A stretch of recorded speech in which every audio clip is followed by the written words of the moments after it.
Have you ever wondered why your fish keep getting sick, why your water's cloudy, or why plants begin to wither away inside your aquariums? Well, it all comes down to the science basics, chemistry and biology.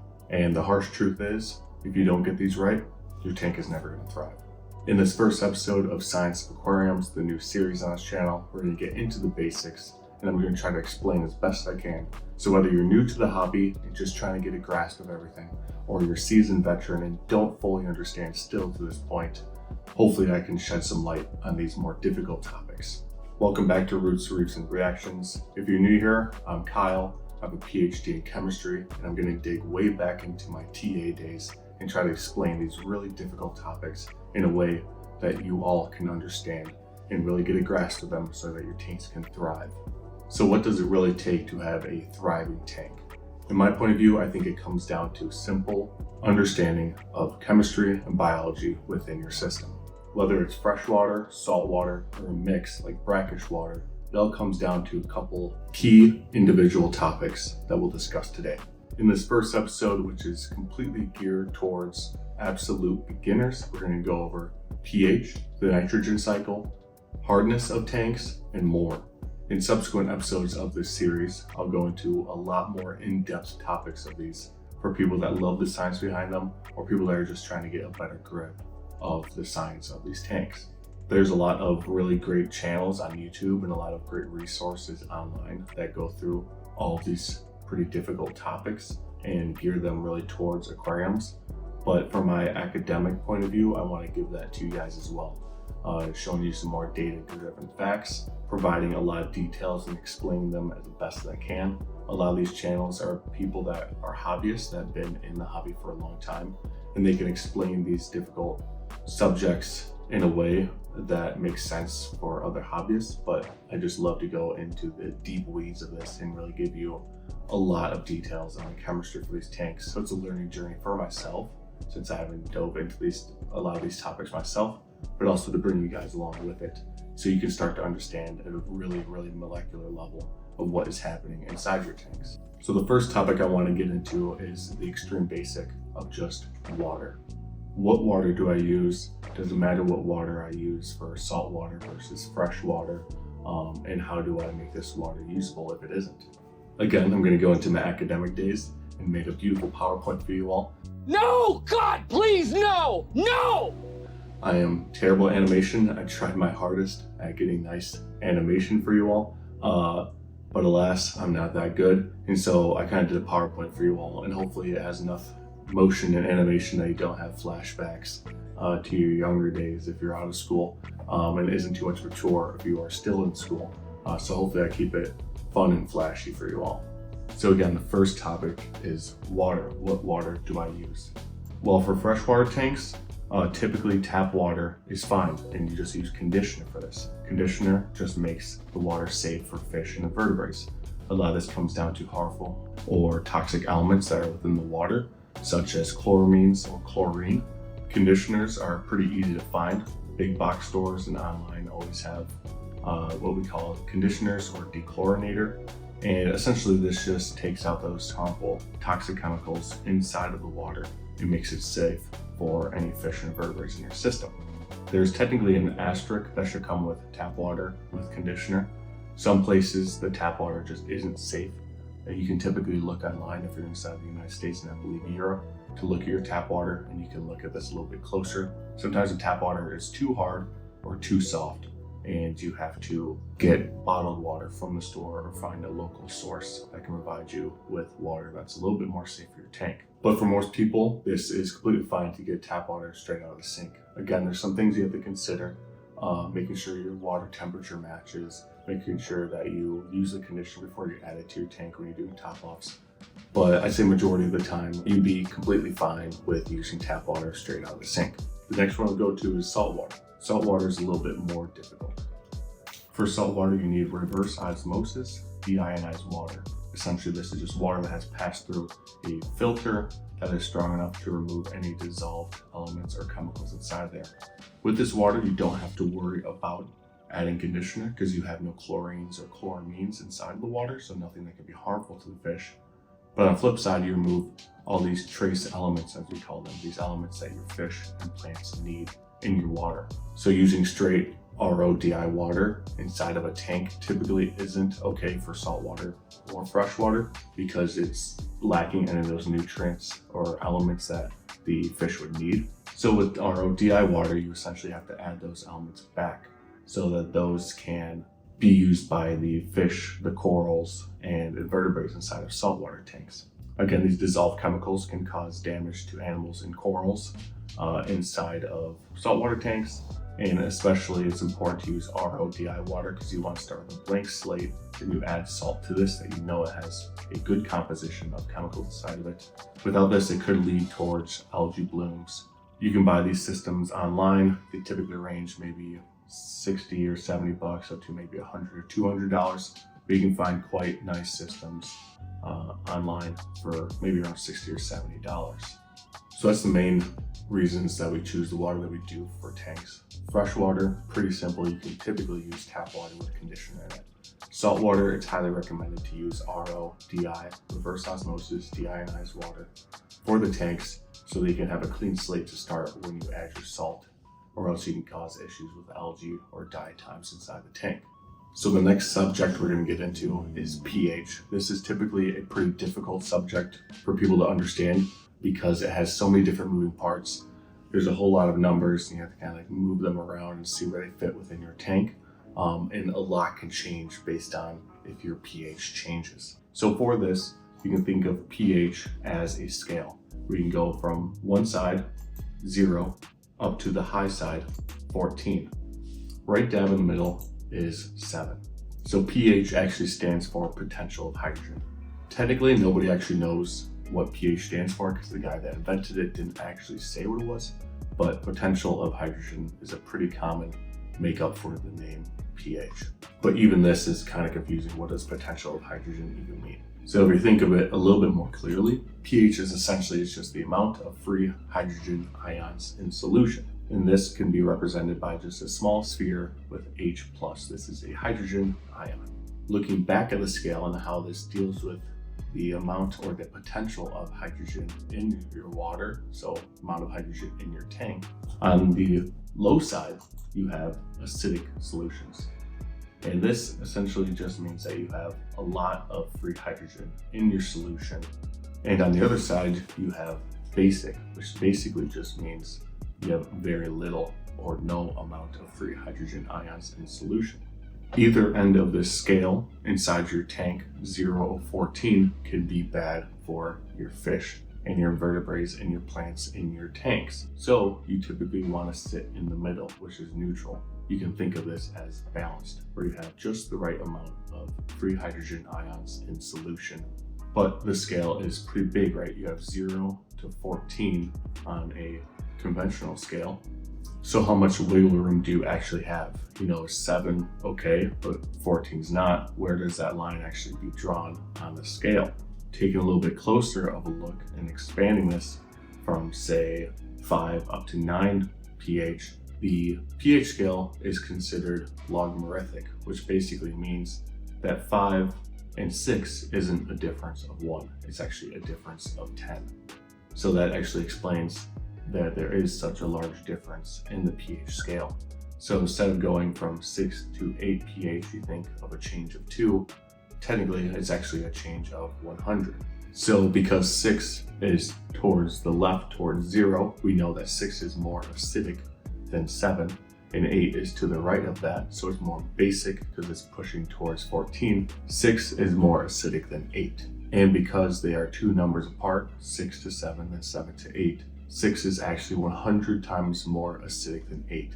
So there is a huge difference between a pH of 6 and a pH of 8. In looking at these scales in reference to our aquariums, typically freshwater you sit between a pH of 6.8 and 7.8.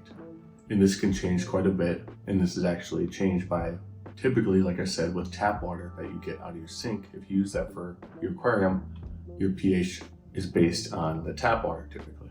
Tap water between municipalities can change, and between different parts of your country can change. But typically in the US, you see somewhere more towards 8, maybe 7.5.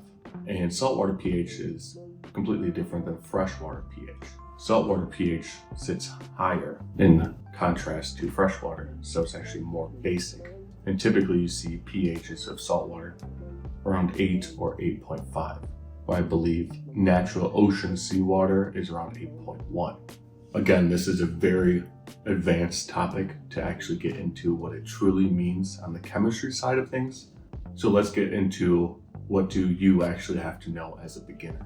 I split this up into freshwater and saltwater. Freshwater, again, typically you want a pH between 6.8 and 7.8.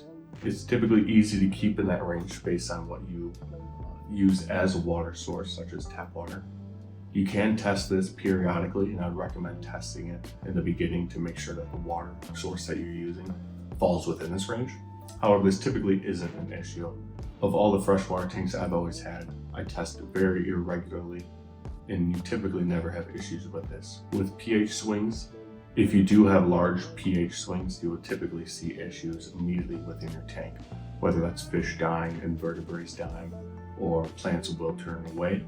If this swing is immediate, you will see immediate results inside your tank negatively. So if you see something negative happening inside your tank, one of the first things that you can test is pH. There's a lot of pH testing kits out there. A lot of people recommend just API since it's cheap and has a lot of tests inside of it and is easy to use.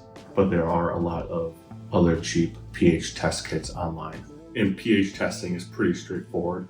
It's typically what we call a litmus paper test. And these are really cheap. So you shouldn't see much of a difference between an expensive test versus a cheap test if you're using just disposable tests. And then for saltwater, again, you're sitting with pH between 8 and 8.5. pH in saltwater is much more important. As we know, with rising climate issues in the world, a acidifying ocean, so that is an ocean that is dropping in pH, so maybe 8.1 down to 7.9, you have a lot of dying off of corals and fish inside the oceans, and this is reflected inside of your own tank. Any small swings in pH can cause a large issue. I say with freshwater, maybe a change of 0.2 or 0.3 might be noticeable, but a lot of times it's not going to affect the tank that much if it's over a slow amount of time. However, even a slow decline of saltwater from pH 8.2 down to 8.0, you can actually see the detriment caused by this. And testing pH is one of the first things people will go to if they start to see corals dying or closing up or having any issues inside of the tank. Again, starting with RODI water inside of a saltwater tank and then adding salt to this. The salt is the source of the higher pH. This is typically caused by carbonates inside of the salt mix, and this soaks up those free hydrogen ions in solution, causing the pH to rise towards 8 or 8.5. Again, those are the pure basics of pH and what you should understand as a beginner. These are pretty difficult subjects to have a grasp of, so if you have any questions, leave them down below. I typically get to every comment and reply, so don't be afraid to leave one down below. Next, we're going to move into a little bit of the biology of your tank, which is the nitrogen cycle and how this interaction between food and waste and bacteria inside your system leads to a healthy, thriving mini ecosystem. And the nitrogen cycle is simply the biological cycle of converting harmful chemicals into harmless chemicals. This keeps the water healthy for your animals and lowers the need for water changes. In really healthy tanks, this can essentially be a full cycle loop in which you take the harmful chemicals, in this case ammonia, we'll get into that. You take ammonia and convert this down the line into nitrate. And the nitrate can be absorbed by the plants, and you kind of have a full cycle of this nitrogen. In the real world, the systems are so huge. Obviously you have lakes, you have full ecosystems around the lakes, that this cycle in the healthy ecosystem just goes through nonstop, and this is what you see in nature. However, because you have such a small tank or mini ecosystem, it's kind of hard to duplicate this at a small scale. So we kind of have to do our own makeshifts, such as water changes, to try to lower the amount of nitrate or ammonium inside of the system. But I've seen this done quite well in very healthy planted aquariums, such as the Wallstead method that I have a couple of videos on. In my own tank, which is a wall-stood tank, I do very minimal water changes and just do water top-offs that kind of help refeed the system.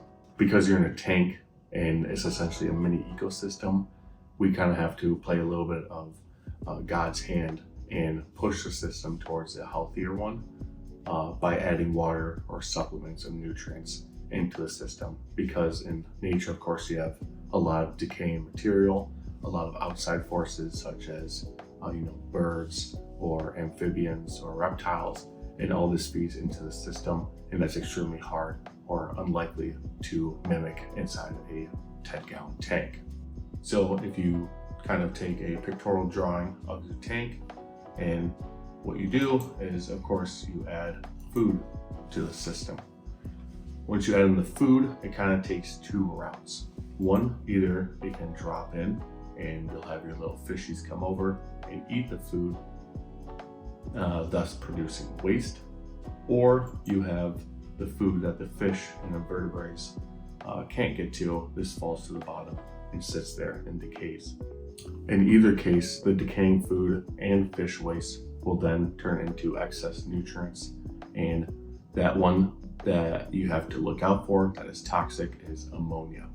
Ammonia, even at very low levels, such as parts per million levels of 1 or 2, can be extremely toxic and deadly to any fish and invertebrate inside your system. That is for both saltwater and freshwater. Through biological transformation, bacteria will consume ammonia and convert it into nitrite. This is still toxic. Saltwater, it's less toxic because the amount of chlorine in the saltwater effectively blocks the nitrite from interacting with the fish, but it is still toxic to invertebrates in saltwater. In either case, you want to keep nitrite low as well. This is sub ppm levels for either case. And finally, a separate bacteria does the same idea as the first, where it turns nitrite into nitrate. Nitrate is relatively safe for fish and invertebrates in both saltwater and freshwater. Although it is pretty safe to fish and invertebrates in either saltwater or freshwater, it's still something you want to keep an eye on. In excess of nitrate can cause algal blooms or a rise in undesired bacteria, and we're talking at kind of high ppm levels. For saltwater, I know something around 10 or 20 ppm is completely fine, and you can go much higher than that, so 50 or 70 ppm, and it's about the same for freshwater. But again, in either case, you want to keep it down a little bit, or else you have algal blooms. But some nitrates are necessary for plant growth and coral growth. Excess nitrate usually comes down the line from excess ammonia, and this is from overfeeding or decaying material inside the tank. In a healthy tank, you will have lots of this bacteria that transform the nitrogen products, ammonia to nitrite to nitrate. These are known as nitrifying bacteria, and there's several different kinds for each of these steps. So in general, we just call them nitrifying bacteria, but they are separate species of bacteria that do ammonia to nitrite, then nitrite to nitrate. I'm just a chemist, I'm not a biologist, so if you have any other inputs for this, let me know down in the comments, but this is extremely important for your tanks. I will have a future episode on nitrifying bacteria and how they are introduced to your tank, where they live, and how to keep them healthy. But in general, if you have a planted tank or a saltwater tank, the bacteria will live on the substrate, like the gravel, like the rocks, like the plants. And you can buy these online, just bottles of nitrifying bacteria, and they're made specifically for either freshwater or saltwater, so make sure you double check that. But they're relatively cheap, and they can get your system off to a great start, so you can avoid any algae blooms. But what should you know as a beginner? In the first case, we'll have a non-planted tank. These are tanks with just some hardscape and a gravel or sand or bare bottom tank. Of course, bacteria is crucial in this because you have fish waste or you have decaying food in the tank, and you need the bacteria to convert this from the harmful ammonia to the safe nitrate. Because you don't have any plants to absorb the nitrate that is produced at the end of the cycle, you have to keep them in check by doing water changes. Again, because too high of nitrates can cause algae blooms, and if they get too high, it can negatively affect the life inside your tank. A non-planted tank with excess waste and the need to remove nitrates is typically easier because you don't have any plants or substrates in the way. So it's pretty easy to remove this excess waste and keep the nitrates in check by using vacuum filtration. And for planted tanks, I'd say this is for both freshwater and saltwater tanks. So whether freshwater plants or saltwater corals, again, bacteria is crucial. In both cases, you need the bacteria to have a healthy, thriving tank. Plants and corals can help keep nitrates in check, which then leads towards fewer water changes because you don't have spikes in your nitrates. And plants and corals need nitrates to grow, so having some amount of nitrates inside of planted tanks or saltwater coral tanks is good.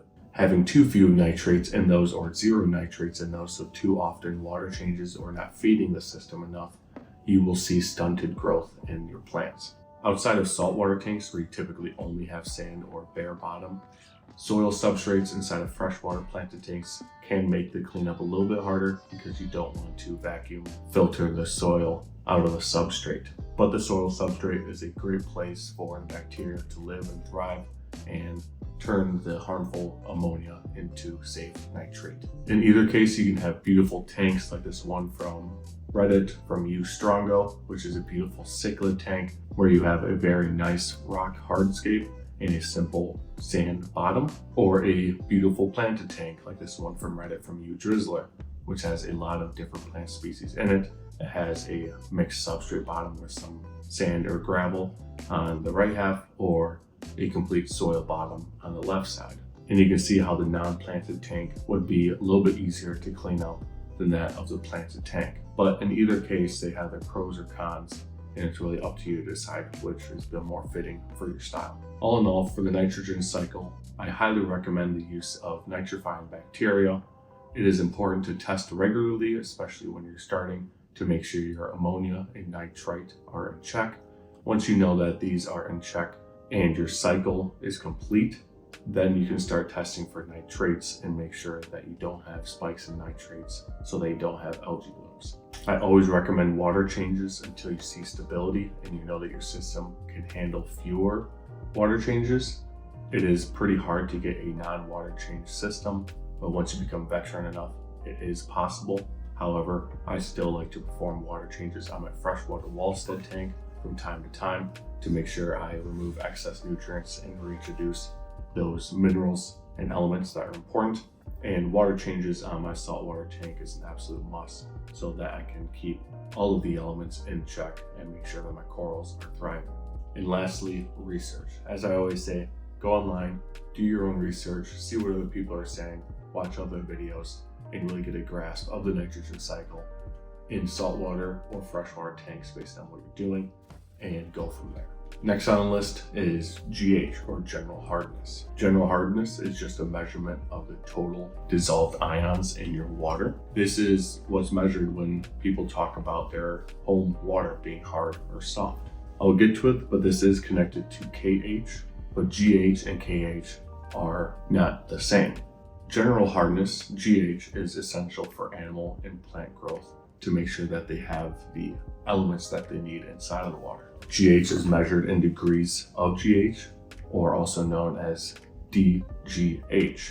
So as a simple scale here, we have DGH on the left-hand column, GH in parts per million, or ppm, in the middle column, and then what we typically say for hardness in the right-hand column. So GH of 0 to 70 ppm would be considered soft in hardness, and its DGH would then be akin to 0 to 4. Tests that you get for GH can change between DGH or just GH and ppm, so it's just something to keep an eye out for.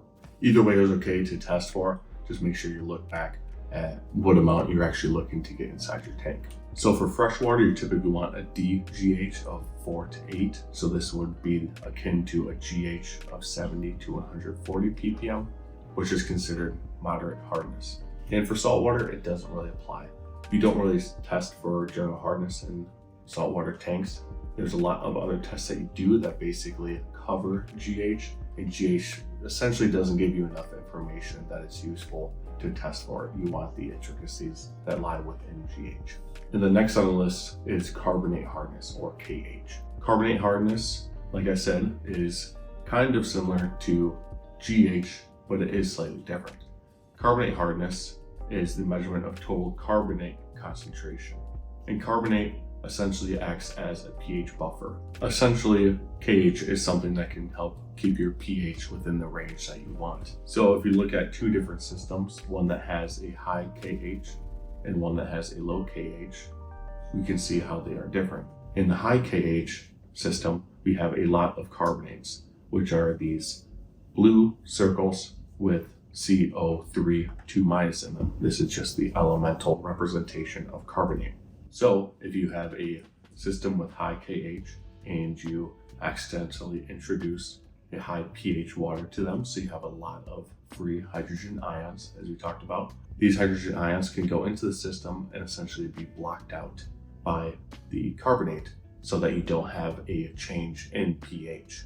However, if you go to a system with low KH values, such as shown on the right, and introduce the same amount of free hydrogen ions, so you accidentally increase the pH in the system, only a couple of these will be covered up by the carbonates or buffered by the carbonates, and you will have extra hydrogen ions in solution. In this case, your pH will change because you have a change in unbuffered hydrogen ions. KH is also measured in degrees of carbonate hardness. So for salt water, you typically want a DKH of 8 to 12, which would be akin of a KH of 140 to 320 ppm. Because GH and KH are so closely related, a lot of the test kits that you get will cover for both of these. API makes a great test kit, and so does Fluval. Both are really similar to one another. Fluval, I think people say, is a little bit more accurate, but for either of these tests, they should be fine. And that's enough PowerPoint for you guys. There's only one last thing I want to touch on, which is temperature. Temperature can change a lot based on the fish that you have in the system for both saltwater and freshwater, more so for freshwater. So I would recommend just whenever you have fish or invertebrates, look online for a care guide, see what temperatures are good for them, make sure it's compatible with other fish you have in the system or will add to the system. So pick your temperature based on those. But the important thing is stability. I recommend a good heater. Don't go for the cheap $7 one off of Amazon. Find one that's a little bit nicer, maybe around that $20, $30, $40 range, to make sure you have stability in the system and that it doesn't break and shock your system. Temperature not only affects the fish and invertebrates that you have in your tank, but it can also greatly affect the bacteria and their ability to transform ammonia into nitrate. So temperature is a simple one to overlook, but it is key to your system. There are a ton more factors that I can get into, a lot more testing to get into, but this is purely for beginners who are just getting into the hobby to have a nice level foundation to build the hobby on. Some of these other ones that I'll get into and talk about include tannins, salinity, phosphates, trace elements like copper, nickel, iron, and tons more.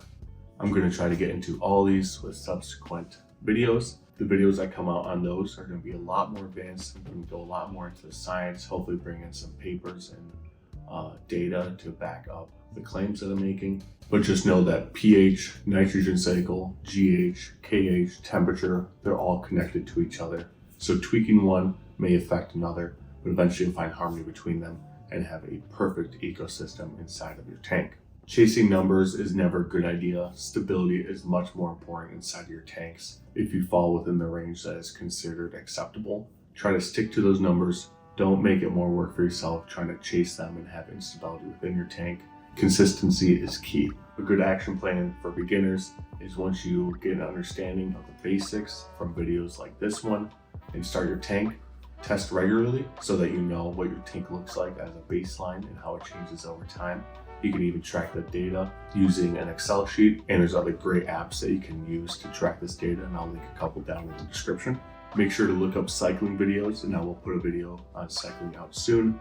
make sure you cycle your tank before you add any fish. You can do fish in cycles, but I'm not a huge fan of that because you can cause issues and death to your animals inside your system. So I like to do fishless cycles, and I'll put out a video of that soon.